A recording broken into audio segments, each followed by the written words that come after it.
Assalamualaikum warahmatullahi wabarakatuh. Pada kesempatan kali ini, kami dari kelompok 9 akan mempresentasikan materi komunikasi organisasi verbal dan komunikasi nonverbal. Pada kelompok 9 ini beranggotakan saya sendiri, Rahmadini Putri, dan dua rekan saya yaitu Divanda Triendo Putri dan Yogi Pramana. Selanjutnya akan kita mulai materinya. Yang pertama, kita akan membahas komunikasi verbal. Komunikasi verbal memiliki peran penting dalam dunia. Komunikasi bahkan sanggup untuk menyentuh segala aspek kehidupan. Manusia sebagai makhluk sosial hanya dapat hidup berkembang dan berperan sebagai manusia dengan berhubungan dan bekerja sama dengan manusia lain dengan cara komunikasi. Hampir sebagian besar kegiatan manusia selalu berkaitan dengan komunikasi. Semuanya membutuhkan komunikasi.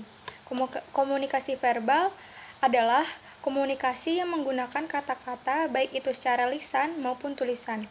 Komunikasi verbal paling banyak dipakai dalam hubungan antar manusia untuk mengungkapkan perasaan, emosi, pemikiran, gagasan, fakta, data, dan informasi, serta menjelaskannya, saling bertukar perasaan dan pemikiran, saling berdebat dan bertengkar.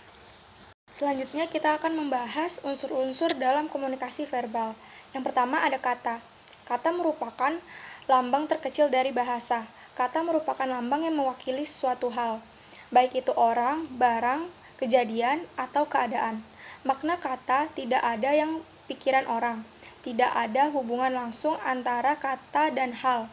Yang berhubungan langsung hanyalah kata dan pikiran orang. Komunikasi verbal merupakan sebuah bentuk komunikasi yang diantarai mediate form of communication. Seringkali kita mencoba membuat kesimpulan terhadap makna apa yang diterapkan pada suatu pilihan kata. Kata yang kita gunakan adalah abstraksi yang disepakati maknanya, sehingga komunikasi verbal bersifat internasional dan harus dibagi di antara orang-orang yang terlibat dalam komunikasi tersebut. Selanjutnya ada bahasa.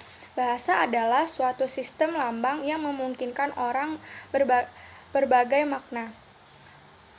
Dalam komunikasi verbal, lambang bahasa yang dipergunakan adalah bahasa lisan, tertulis pada kertas ataupun elektronik.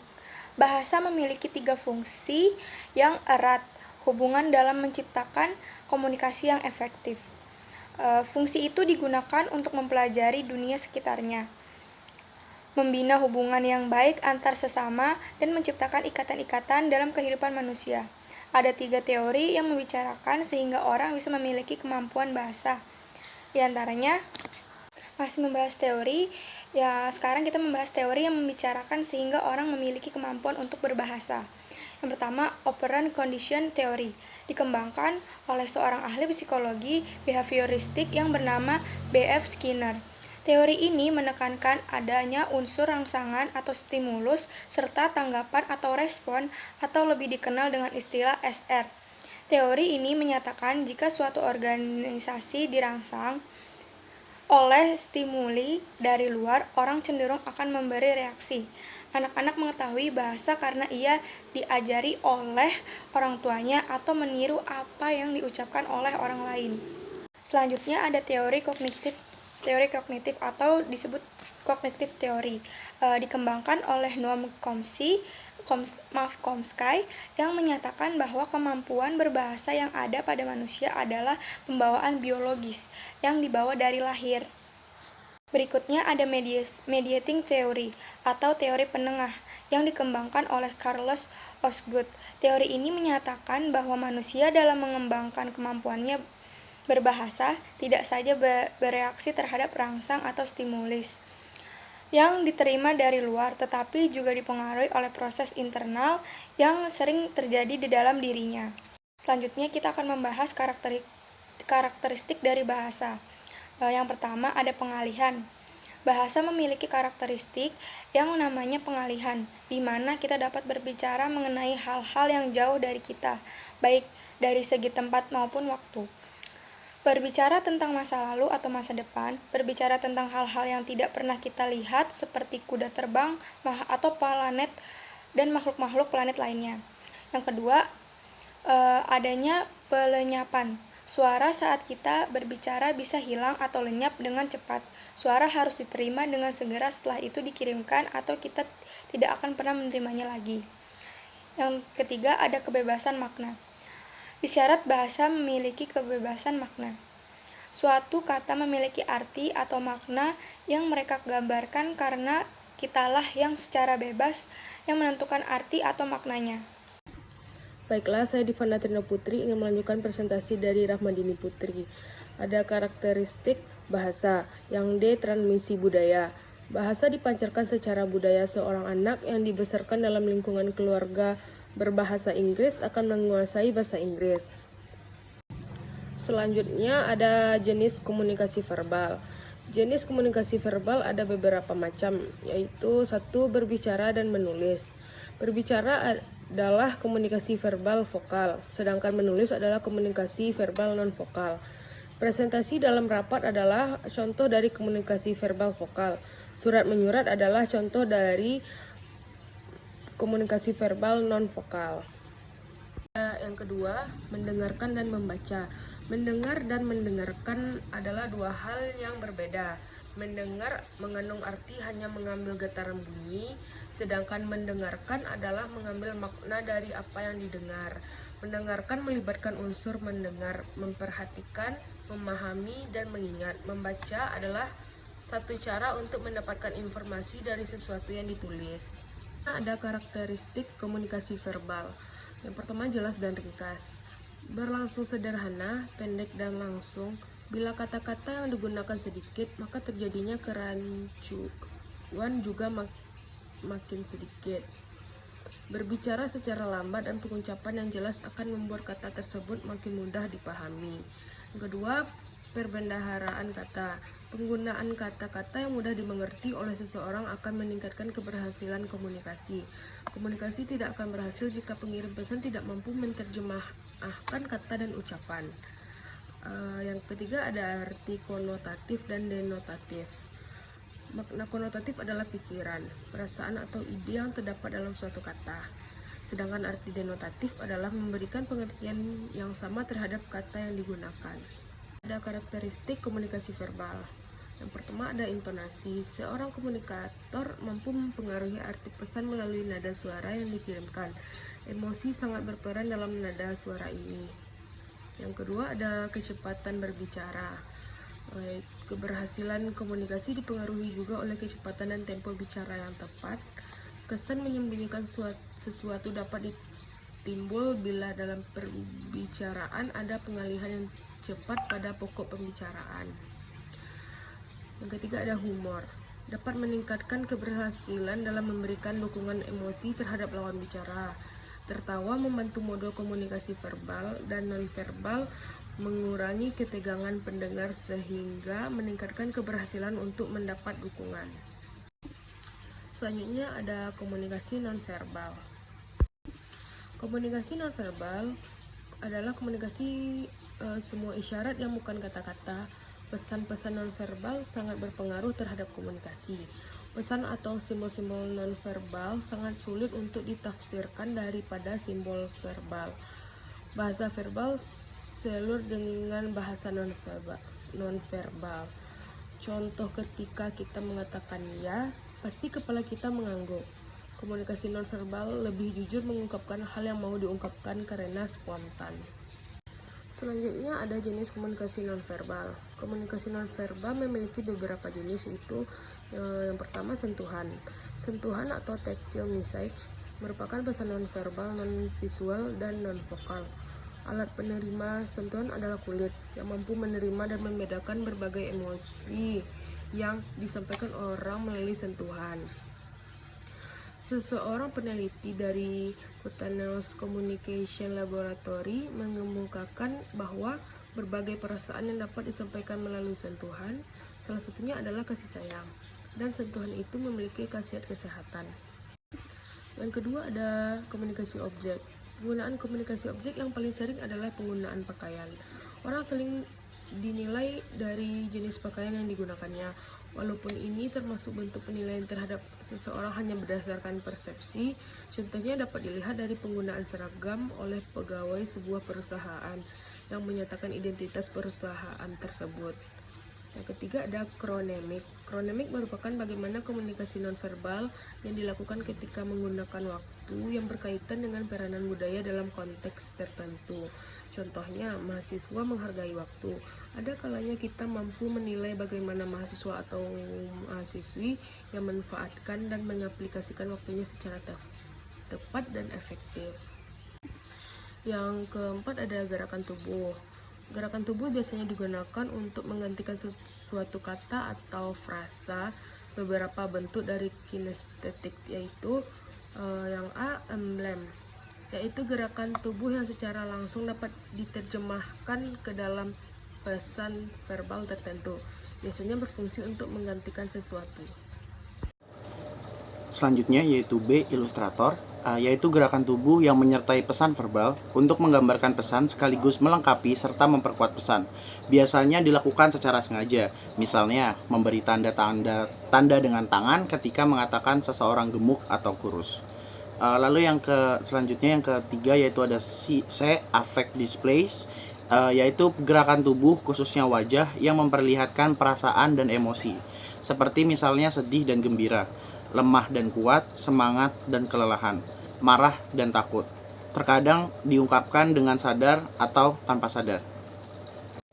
Selanjutnya ada jenis komunikasi nonverbal. Yang pertama yaitu ada regulator, yaitu gerakan nonverbal yang digunakan untuk mengatur, memantau, memelihara, atau mengendalikan pembicaraan orang lain. Regulator terikat dengan kultur dan tidak bersifat universal. Misalnya ketika kita mendengar orang berbicara, kita menganggukkan kepala, mengerutkan bibir, dan fokus mata. Lalu yang kedua ada adaptor, yaitu gerakan tubuh yang digunakan untuk memuaskan kebutuhan fisik dan mengendalikan emosi. Dilakukan bila seseorang sedang sendirian dan tanpa disengaja. Misalnya menggigit bibir, memainkan pensil di tangan, garuk-garuk kepala saat sedang cemas dan juga bingung. Selanjutnya, jenis komunikasi nonverbal yang kelima yaitu prosemik. Merupakan bahasa ruang, yaitu jarak yang digunakan ketika berkomunikasi dengan orang lain, termasuk juga tempat atau lokasi posisi berada.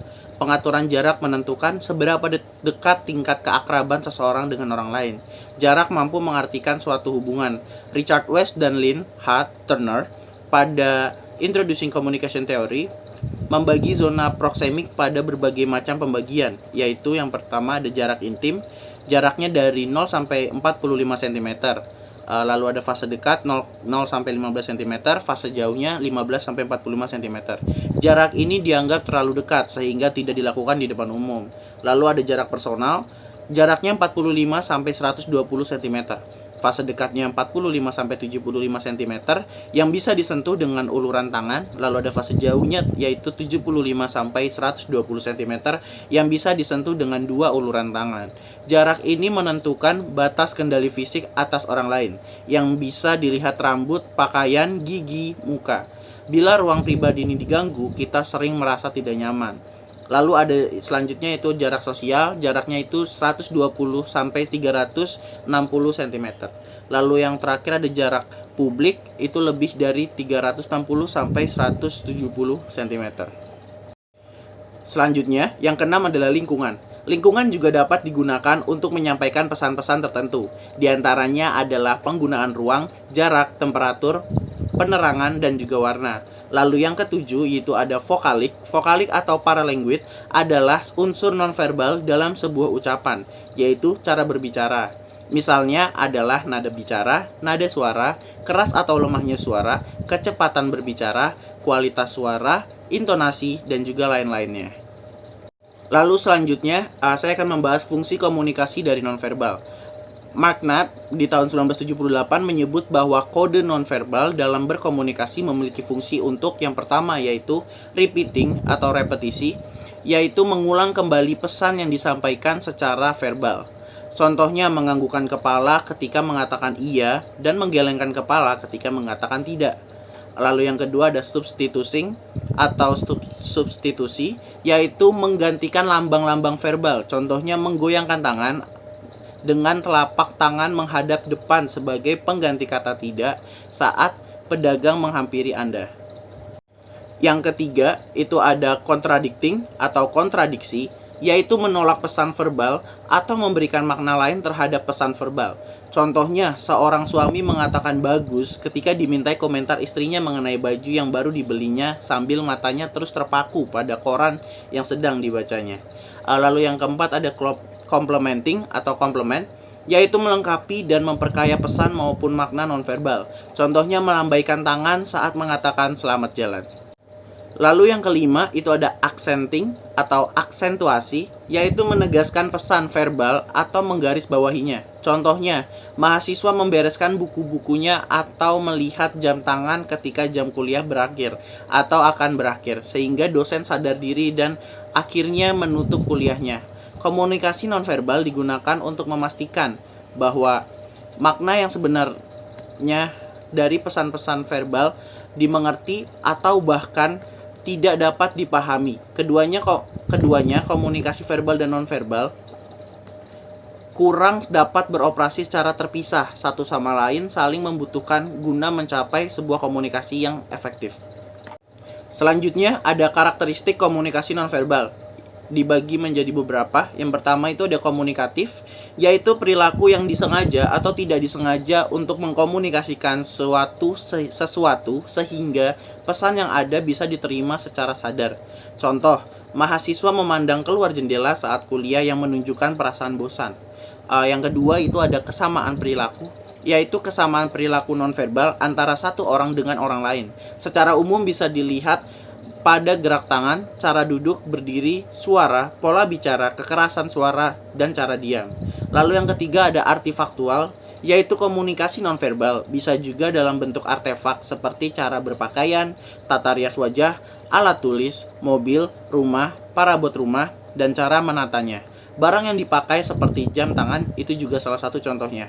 Lalu yang keempat ada kontekstual, yaitu bahasa nonverbal terjadi dalam suatu konteks, membantu tentukan makna dari setiap perilaku nonverbal. Misalnya, memukul meja saat pidato akan berbeda makna dengan memukul meja saat mendengar berita kematian. Selanjutnya adalah paket, yaitu bahasa nonverbal merupakan sebuah paket dalam suatu kesatuan. Paket nonverbal jika semua bagian tubuh bekerja sama untuk komunikasikan makna tertentu. Lalu yang keenam yaitu dapat dipercaya. Pada umumnya kita dapat cepat percaya pada perilaku nonverbal. Verbal dan nonverbal haruslah konsisten. Ketidakkonsistenan akan tampak pada bahasa nonverbal yang akan mudah diketahui orang lain. Misalnya, seorang pembohong akan banyak melakukan gerakan-gerakan tidak disadari saat ia berbicara. Lalu yang ketujuh, dikendalikan oleh aturan. Sejak kecil kita belajar kaidah-kaidah kepatutan melalui pengamatan perilaku orang dewasa. Misalnya mempelajari penyampaian simpati, kapan, di mana, atau alasannya, atau menyentuh, kapan, situasi apa yang boleh dan tidak boleh untuk disentuh. Terdapat perbedaan komunikasi verbal dan nonverbal. Dapat dijelaskan melalui tabel tersebut. Di dalam tipe komunikasi verbal, secara vokal itu disampaikan dengan bahasa lisan dan secara non vokal itu disampaikan dengan bahasa tulisan. Lalu jika tipe komunikasinya nonverbal secara vokal maka disampaikan dengan nada suara atau tone of voice, desah atau sigh, jeritan atau screams, kualitas vokal atau vocal quality. Lalu secara non vokal itu melalui isyarat atau gesture, gerakan atau movement, penampilan atau appearance, lalu ekspresi wajah atau facial expression. Lalu selanjutnya ada perbedaan komunikasi verbal dan nonverbal, yaitu banyak perilaku nonverbal yang diatur oleh dorongan-dorongan biologik. Sebaliknya, komunikasi verbal diatur oleh aturan-aturan dan prinsip-prinsip yang dibuat oleh manusia, seperti kalimat dan tata bahasa. Kita bisa secara sadar memutuskan untuk berbicara. Dalam berbicara secara tidak sadar, pipi menjadi memerah dan mata berkedip secara terus-menerus. Lalu selanjutnya, banyak komunikasi nonverbal serta lambang-lambangnya yang bermakna universal, sedangkan komunikasi verbal lebih banyak yang bersifat spesifik bagi kebudayaan tertentu. Dalam komunikasi nonverbal bisa dilakukan beberapa tindakan sekaligus dalam suatu waktu tertentu, sementara komunikasi verbal terikat pada urutan waktu. Komunikasi nonverbal dipelajari sejak usia sangat dini, sedangkan penggunaan lambang berupa kata sebagai alat komunikasi membutuhkan masa sosialisasi sampai pada tingkat tertentu. Komunikasi nonverbal lebih dapat memberi dampak emosional jika dibandingkan oleh komunikasi verbal. Berikut adalah beberapa referensi yang kita gunakan dalam penyusunan pemaparan materi ini. Sekian presentasi dari kelompok kami. Kurang lebihnya mohon maaf. Wassalamualaikum warahmatullahi wabarakatuh.